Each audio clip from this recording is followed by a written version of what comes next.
byagamba omugambizi wa poliisi omu ihanga Assistant Commissioner of Police Rusoke Kituma obu yaba nagambaho n'abanyamakuru aha kitebe kya poliisi omu Runaguru. Ekiminti ehingwire omwebembezi w'ihanga His Excellency General Kaguta Museveni baine omu bicweka by'ihanga ebitari bimwe na bimwe obu arikushiijuma okwenteekateeka eya Parish Development Model eyambireho omu kurwanisa obworo omu bicweka by'ihanga ebi. Omu bintu ebi omwebembezi w'ihanga akozire omu bwire obu kubaire kuri okwihaho abantu boona abaine bakozesa kubi sente za gavumenti z'entunguuka. Kurigirira Rusoke Kituma nagira ngu abakwatirwa aha nshonga y'okutwara sente ezi harimu abebembezi b'ebyaro hamwe n'abebembezi b'amagombora.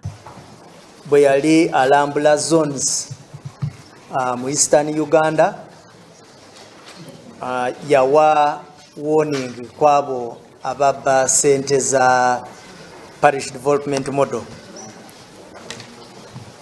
Police yayimukiramu ne operations era wetwogerera nga twakakwata abantu 13 ababulankanya sente mu districts za Serere, Amudat ne Moroto.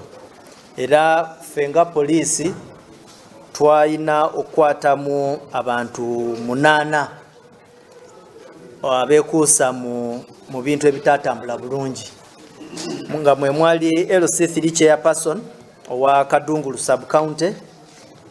Twakwata ne mwami omuwe bayita Okong Jane Ismail ne tukwatamu ne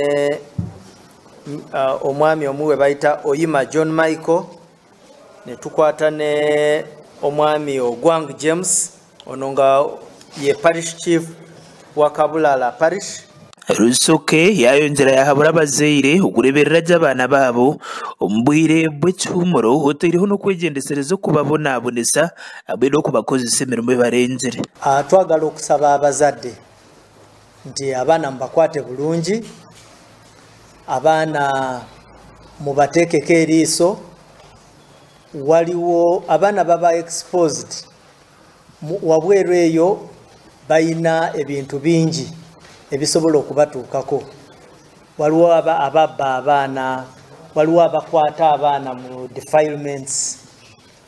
So abazadde mwetaaga ne muteekamu ku maanyi mangi. Ekitongole ekiri kujunaanizibwa aha bibuuzo mu ihanga ekya Uganda National Examinations Board kiri kurabira omugambizi waakyo Jennifer Karure kyashoborera ngu bwanyuma y'okuheza ebibuuzo by'ekibiina ekya mushanju hamwe n'ekibiina ekya kana obwahati bari mu nteekateeka ey'okutandika kukebera. Twagala okutegeeza eggwanga nti ebigezo ebyakamalirizo ebya P7 ne siniya ey'okuna ebya curriculum enkadde ne curriculum empya byawedde bulungi era kati nga wenjogerera tuteekateeka okulaba nga tugolola ebigezo by'abaana ebyo ku levels ez'enjawulo. Bannaffe aba senior 6 abaana bo bakyagenda maaso n'okuwandiika empapula zaabwe nga wiiki 2 eziyise abadde bawandiika bye tuyita high entry papers ezibeeramu abayizi abangi.